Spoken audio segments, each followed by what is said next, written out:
Hello, Cancer. Thank you very much for tuning into this week's read, if I can pick this up. Okay. So, the tarot cards I'm going to be using are the Art Nouveau Tarot, which is not focusing. It's by Matt Myers. It's from 1989. So, I don't know if you could find the deck, but if you want it, that's the information. Best of luck if you want it. The Supportive Oracle Cards, You Are Clairvoyant Oracle Cards by Belinda Grace. Illustration by Elaine Marzin. Okay. I just love this deck. I mean, I do. So, that's what that's about.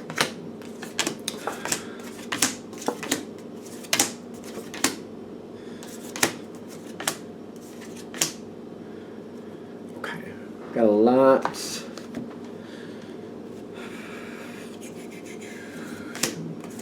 One of the reasons I like to use Oracle cards in conjunction with tarot cards is because, admittedly,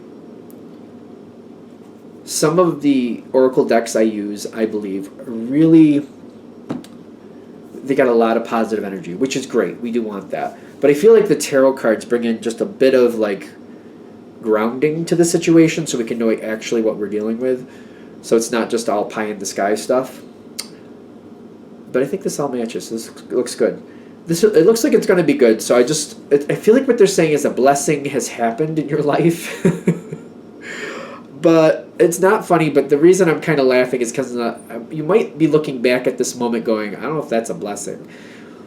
The reason I'm saying this is I feel like somebody has shown you their true colors, not by doing negative things to you directly, but you're seeing somebody who you want to feel good about.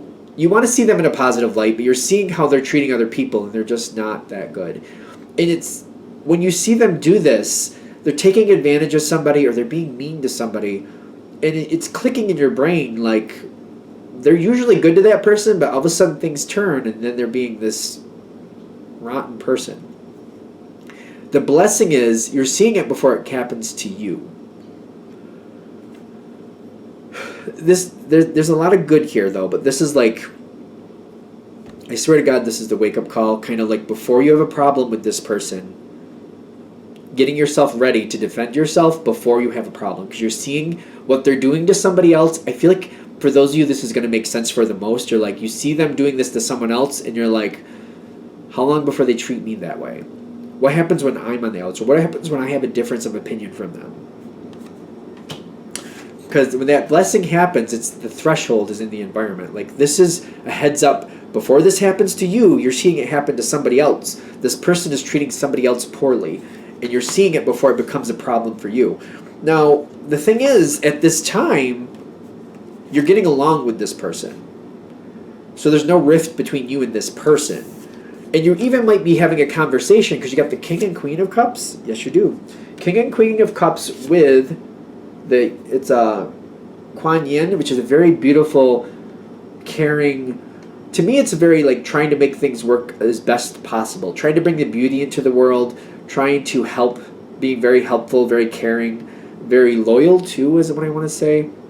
I'm an intuitive reader, so you might know different about this. I think she's a deity, quite frankly, but it's a very positive energy, and that's what I'm going with because that's how it feels, very positive. And you might even be talking to this person and trying to be like, do you really need to be that negative towards that person? And this is where you're getting the proof is in the pudding. You care about this person. They mean something to you. And you're seeing their true colors. That's the blessing here. They're not negative towards you at this point. So it's all good. Now,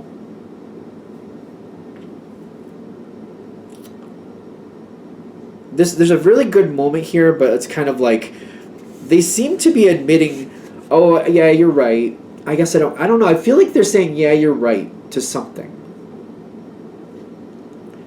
So there might be a couple different levels to this situation. It could be, yeah, you're right. I don't need to be that mean. Or, yeah, you're right. There could be a different way to handle this. Or, yeah, you're right. This is going to come back and bite me in the butt if I keep acting like this. They're agreeing with you on something. It's very loose. It's a general reading, so maybe I'm pushing too hard for that. Because they have personal transformation, life journey, and then The Queen of Coins is kind of like, the energy itself is neither good nor bad. The way it's used is the key here. Something is being reinforced for them. So they seem to be agreeing with you on some aspect of the situation, but deep down, how they really feel is being fortified, and who they really are is coming to light here. This is your chance to see what's really going on behind the scenes. Like, I know of a really good person, without giving any, like, you wouldn't know who this person was anyway. They're a very good person, but when they lose their temper, it's no holds barred, and whoever's in eye or earshot, whoever they can see, that's who gets the brunt of it. I don't know how else to put that. Like, I know of a person like this. They're a really good person, but when they lose their cookies, it doesn't matter who's around. That person, like, everybody becomes a target. And I'm getting that might be one of the things that's coming out with this situation with this person. Because something is fortifying here with that Queen of Pentacles. The energy itself, not good nor bad, it's how it's being used. Something's being fortified, and it's taking them forward to the next part of their life journey. This might be a situation where this has to get worse before they can actually correct it, because they're not seeing how bad this is for them. Again, you're getting the warning shot. Like, you don't have to go along for the ride on this. It's up to you if you do or not. That's why you're getting the warning shots. Like, elective, what you see them doing to other people, your turn is coming up. Like, your turn to bat will come up. You've got trust, emotional release, and the star card. You're trying to preface this, and like you're trying to prepare this, and where you're trying to get it so this person realizes they should never treat you that way, and you're trying to give them reasons why, even if it looks like we're on the outs, I would never treat you that badly. So I don't, you're trying to give this person reasons to not be that negative, because there's something they did here to someone else, and you're just like, I think that's overkill. I don't think you need to be that rotten. I think you need to remember, maybe sometimes people have bad days, but you don't have to, like, just because they snubbed you at the grocery store doesn't mean you have to run their car down in the grocery parking lot. You know what I mean? Maybe they didn't want to talk to you in the grocery store. Maybe they're having a bad day. That doesn't mean you have to ram your grocery cart into the side of their car to get even. Like, that's not acceptable. That's not appropriate. That's not necessary. Because there's something about this energy, like it's overkill or it's going over the top, and you don't seem to like it. And you're trying to be like, listen, you don't know why that person. Maybe they didn't really mean to snub you. Maybe they're just having a bad day and they just don't want to talk to anybody.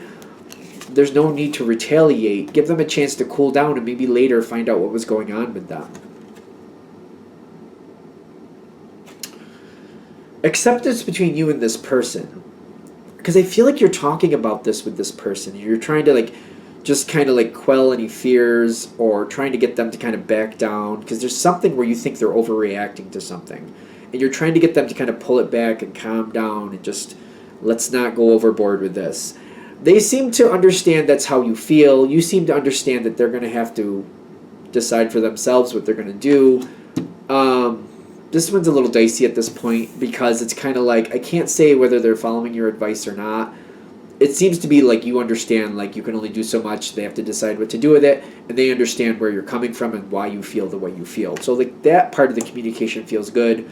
What's done with it in this first part of the situation is kind of like, it depends on your situation.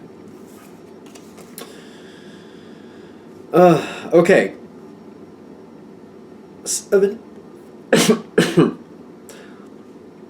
Seven of Swords is typically like the Thief card, but it's interesting in this deck because it's somebody in the background who's just kind of like one person's trying to concentrate, the other person behind them is just kind of like doing what they want, just kind of dancing around, almost like they're ignoring what this other person wants. And the Four of Wands is kind of like a fortification of a connection, fortifying something, trying to pull something together even tighter. This person seems to understand that you're not really pleased with how they handled this previous situation. And at this point, they're trying to make it up to you.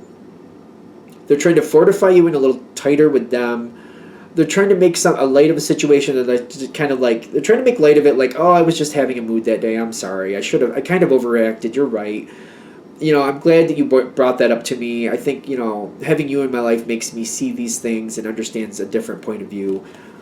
There might be a little bit of butt kissing there, just to be fair, but they're just trying to say what they need to say to keep you more connected to them, more on their side, so to speak. When this comes forward to you, you see it for what it is, though, is what I'm getting. The Five of Cups with the Queen of Swords. The Queen of Swords, I don't feel like you're saying what you're thinking, but like the Queen of Swords is very smart. She doesn't speak just because she can. She speaks very carefully, very directly, very deliberately. There's a lot of thought with this one. I feel like you're kind of like, okay, they're agreeing with me. They're kind of overkill with that too. They're kind of doing the little butt kissing thing. That's not working for me because like, they're just trying to like make you happy or make you feel like they agree with you more than they actually do. And you see it for what it is. I don't think you're gonna speak about it. It's gonna sit in the back of your brain, and you're like, yeah, you're agreeing with me now, but when push comes to shove, I know how you are, and it's making you a little nervous. It's funny. The Two of Pentacles is usually about making a choice, but I'm seeing the one person hold on to the other person's arm. They're trying to get you to choose the way they want you to choose. They're trying to get you to choose them. And it's kind of like the Two of Pentacles is typically a choice, but this one person putting their hand on the other makes me feel like trying to get somebody to go their way. I feel like they're trying to like choose me, choose the way I want to, choose to see this in a positive light. I feel like they're trying to get you to choose their way. I can't get around it. Now,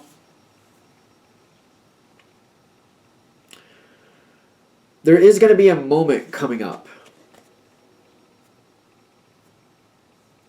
where this is not the moment where I feel like they're going to kind of backlash on you or turn on you, if you know what I mean, where you're going to get that negative energy coming at you. This is not that moment. But I'm getting here with the opportunity and the wisdom, like you're seeing it happen again. You're seeing it happen again, and you're seeing somebody start to gear up. You're seeing the same person with this bad behavior starting to act out again. And the Eight of Swords is kind of telling me you're feeling like you're trapped with it. This is your opportunity to realize it's not really a negotiable with this person. This energy is very fortified with them. This is the point where you have a choice. Because it's coming around again, you're giving it a fair shot. You need to either accept that this is how they are, and at some point it's going to come at you. It will come at you at some point. Your other choice is to start to distance yourself and protect yourself from this energy. So when I'm saying protect yourself, for example, if this is a work connection, which I feel like a lot of you this is, and this is somebody you normally get along with quite well at work, you want to start looking at stuff like, when this person's in a bad mood, what can they use against you? What can they twist and turn around against you? Because at some point it will happen. And you want to start protecting yourself, not allowing that person into this information, not letting them have that ability. It may seem a little bit ridiculous, but you're seeing they do it to one person in the beginning. They do it to, this is the second time they're doing it to somebody else. It's not you. You will have your time at bat, though. It will come around your way. So it's either kind of accepting it and just being like, well, when my time comes up, I guess I'll just have to deal with it, and realizing it will happen.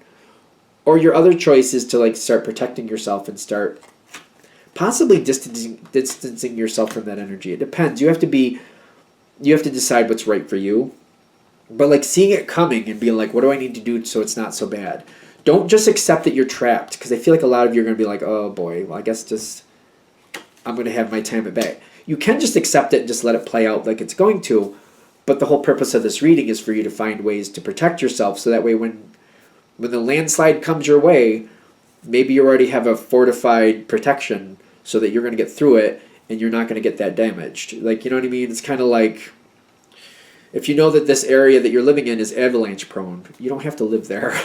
Or at the very least, maybe you want to put something around your house or some type of protection to where if that happens, you have an escape route. Something.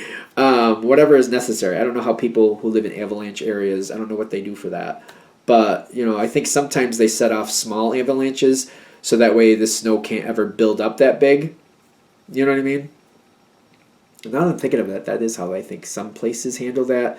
Like if an area starts getting to the point where it's very dangerous for an avalanche, they start setting off small avalanches, so it just never, the snow never builds up enough to make a massive catastrophe.